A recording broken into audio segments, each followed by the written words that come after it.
Welcome to TriTech University. My name is Bill Steppen, and today we are going to take a look at a relatively new feature of the AIM long-term contract module. It's a function known as scheduling a contract return. And this has been around for, I would say, a couple months now. And the idea behind it is that when a customer who is renting something from your store reaches out to you to let you know that they intend to return that item on the contract at a certain time, you can go ahead and you can input that into the system. That way, say for example, if you are a school music store who is making rounds to all of the different schools to keep in touch with your customers, to drop off replenishment supplies and things of that nature, now you also have a way of knowing, oh, these are the instruments that I need to pick up when I am attending that school, and just kind of things of that nature. But before we jump into all of the nitty-gritty little details behind it, as always, let's go over our house rules, as is always the case for one of these live stream sessions. Over to the right, you have the chat tab, and on that chat tab is a nickname button down at the bottom. So definitely, if you are attending this live today, Valentine's Day, as it were, so happy Valentine's Day to everyone. We love you for being a customer. Anyway, go ahead and click that nickname button and use that to log in, and then say hi and ask if any questions that you might have regarding today's content. I will be monitoring that over to the side here, so if I see those questions come in, I will definitely do my best to answer them in a timely fashion. And of course, as always, this being a live stream, feel free to intermingle and chat amongst yourselves. If you are already using the feature and you want to give an explanation as to how it's benefiting your store, definitely leave those comments as well. Everyone that is attending, I'm sure, would appreciate that. So, like always, let's go ahead and switch over to my presentation screen here. So the whole idea again behind a scheduled contract return, this is specifically for the long-term contract module, not the short-term rentals, because short-term rentals have a designated return date. So with a long-term contract, it can be a contract of any kind, whether it's a rent-to-own or a rent-to-rent or a sales contract or a simple interest. Typically, most of those have some sort of return policy. Of course, the store is free to define whatever their return policy might be. But now with this new feature, you have the ability to go in and set up one or more what we would call scheduled return types, and you can then assign that type to a specific contract with a specific date. And we'll be going over all of that right now. So, first things first, the required setup is in the maintenance menu. Underneath the contract menu, you will be going to this option here called Add or Change Scheduled Return Options. Now, when you first come in here, this will be a completely empty slate, and it is entirely up to you to create whatever return options you want. It's a little small on my screen here, but feel free to, over here in the bottom corner, kind of where I'm pointing at my little mouse cursor, there should be a little option to expand this full screen, in case anyone was aware of that. But that way, this will be a lot easier to see if it's entirely on your screen as opposed to just a tiny little window up here. But anyway, I digress. I've got a couple of example options here for some return examples. I've got one called end of semester. I've got another one here called early return, quitting band, and exchanging. Again, I'm kind of approaching this from the premise of a school music studio or store provider, thing of that nature. If you are not, in fact, a music store, and you still do offer long-term contracts in some way, shape, or form, by all means, you can take advantage of this function, whether you are a rent-to-own type business or whatever it might be.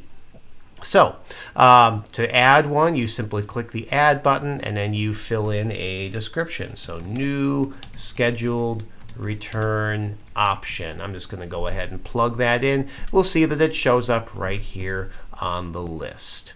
So once you have established at least one, if not more, scheduled return options, you can then create a scheduled return. Now, I have gone ahead and done the liberty of setting up a preemptive contract for the purposes of today's example.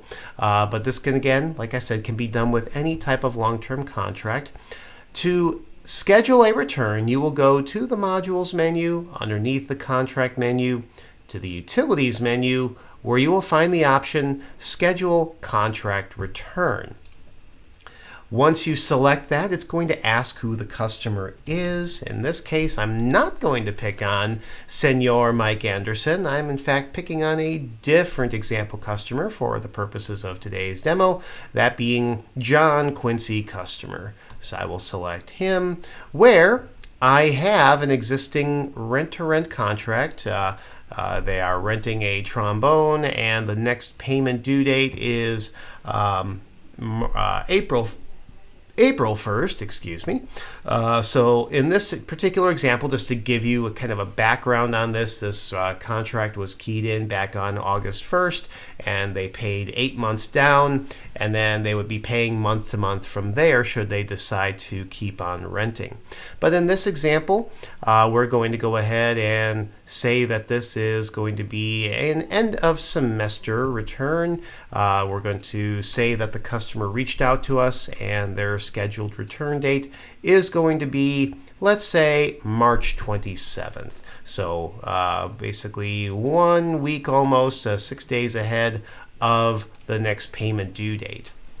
Now, one of the major features of this is while you are scheduling the contract return, we can see when that next auto pay is scheduled to go through. And if we so desire, as a benefit and a courtesy to the customer, we can specify what is known as an auto pay hold date. So let's say that just in the off chance that, let's say there's a blizzard on the 27th or something like that, but for whatever reason, the scheduled contract return doesn't happen. Either they forget to leave it at the school, or they forgot to bring it with them that day, or for whatever reason, it just doesn't get into the hands of the rep, or they don't come by to pick it up or drop it off, or whatever the case might be. We're going to specify an auto pay hold date of, let's say, 1 week. So we're going to push that out through to April the 8th. And the idea behind an auto pay hold date is you can basically tell the system, even though their payment is due on the 1st of, in this case, April, don't process it until the 8th. And the idea behind that then would be we're going to basically give them 1 week of wiggle room, if you will, of grace time, so that way, in that time frame, if they manage to get it returned, let's say as of no later than that Friday, April 7th, their auto pay will not go through, and they will not be paying for 1 month rental of an instrument that they no longer intend to keep. So, as a reminder, this is the Irving Elementary School. That is something that it pulls from the contract itself. And if you want, you can not only view any existing contract notes that are already on the contract, but you can even add to it if you so desire. And once again, using F4 in any of these notes fields, we'll do a date timestamp, just so that way, if you do have multiple notes, you can kind of keep those in order on when the note was added and who added it.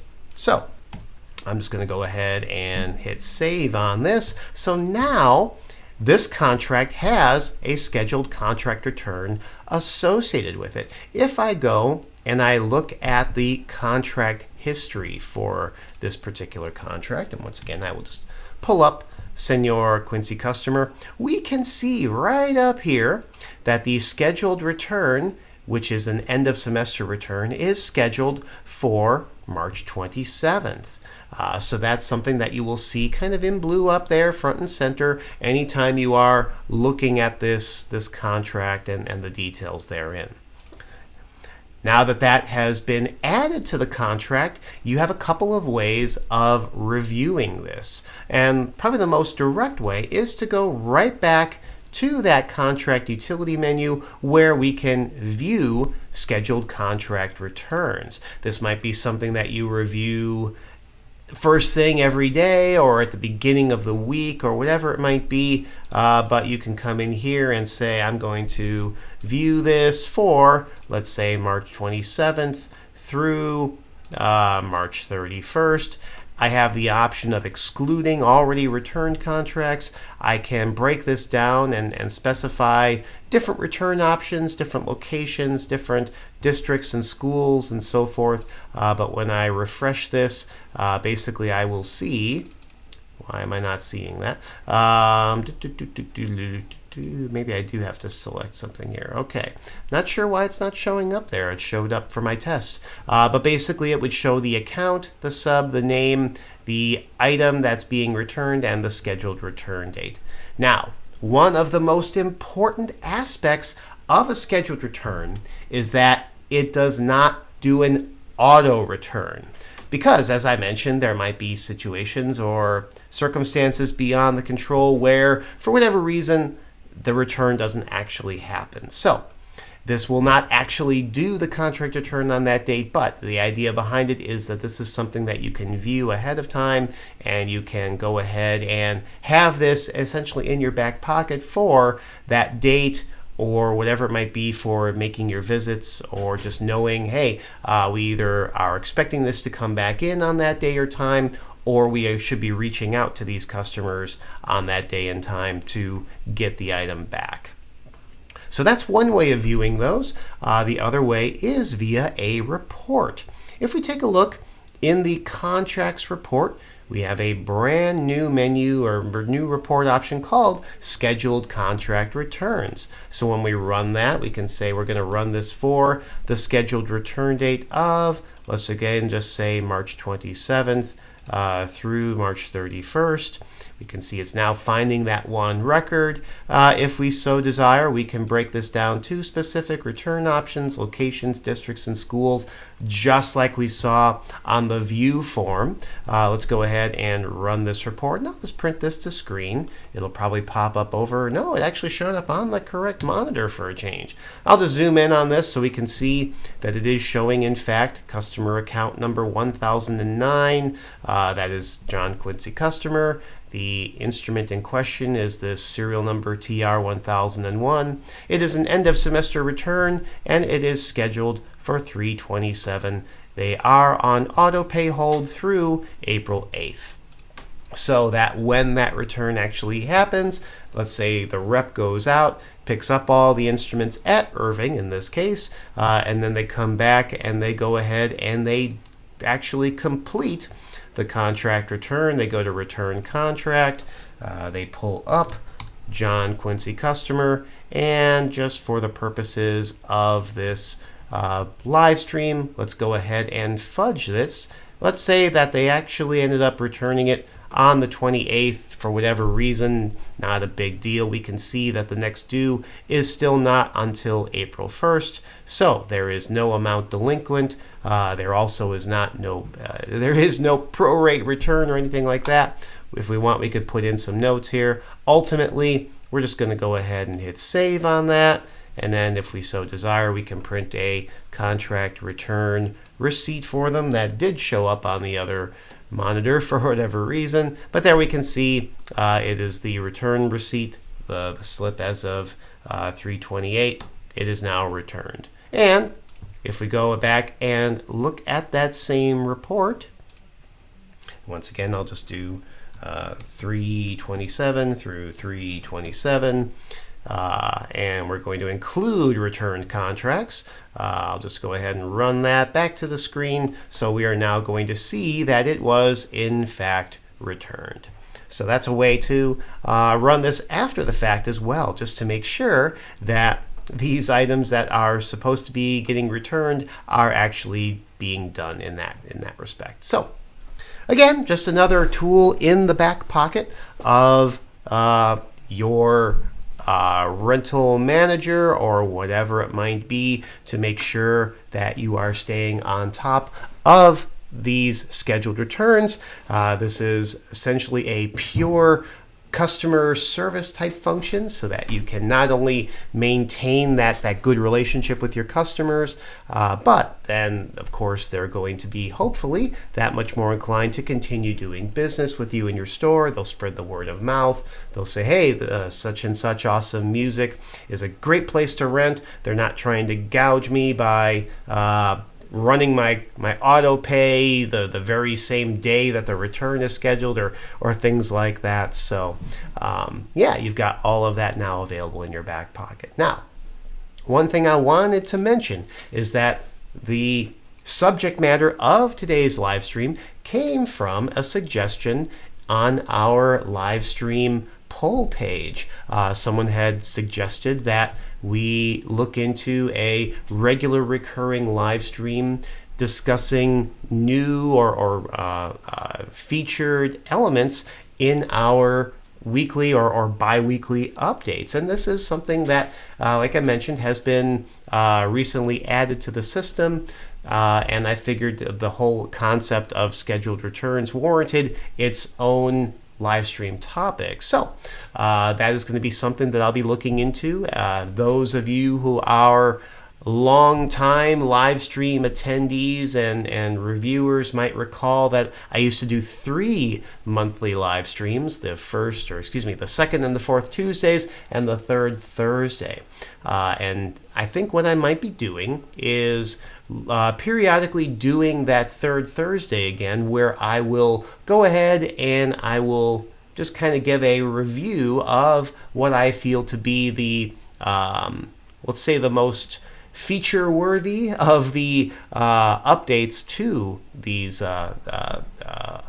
updates, if you will, the subjects that are being added and improved upon and things of that nature. So definitely keep your eye out for that. That does mean that on occasion the live stream schedule of events, if you will be getting updated, and other live streams might be getting added in between existing ones. As you can probably see over to the right here, if you are viewing this on February 14th, I do not yet, as of right now, have the topics finalized. I've been trying to keep that fairly fluid just because I do want to keep it open for other things that may be getting popped up or suggested.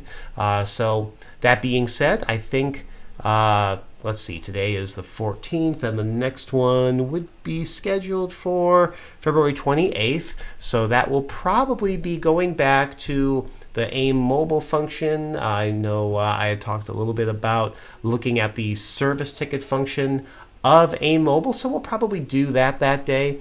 I believe there was also a suggestion for going through the actual rental contract auto pay process start to finish. I'm a little hesitant to do that one just because I did kind of already cover that in a previous live stream. It's back in the, if you were to go and look in the video playlist for the long-term contract module playlist, there's one in there that I believe there's 2 or 3 live streams that I did, and one of them definitely talks about the auto pay process start to finish. So definitely check that one out.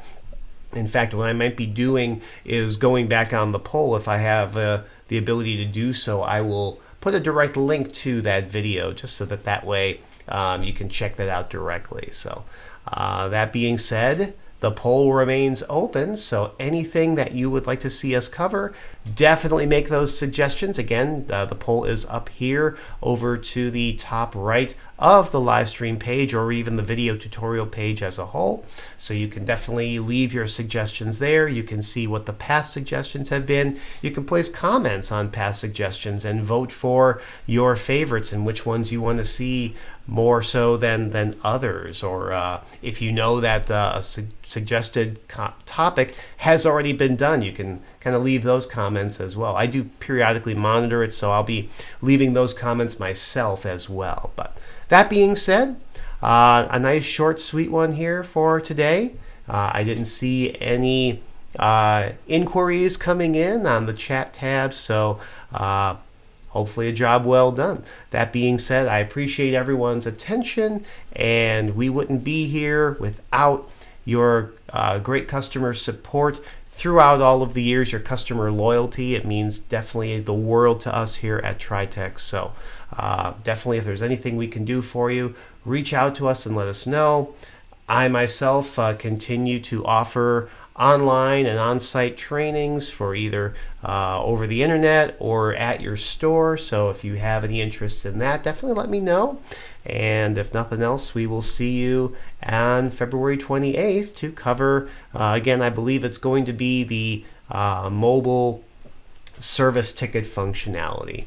Thank you so much. I hope you can make it a great day, and we'll see you next time. Take care.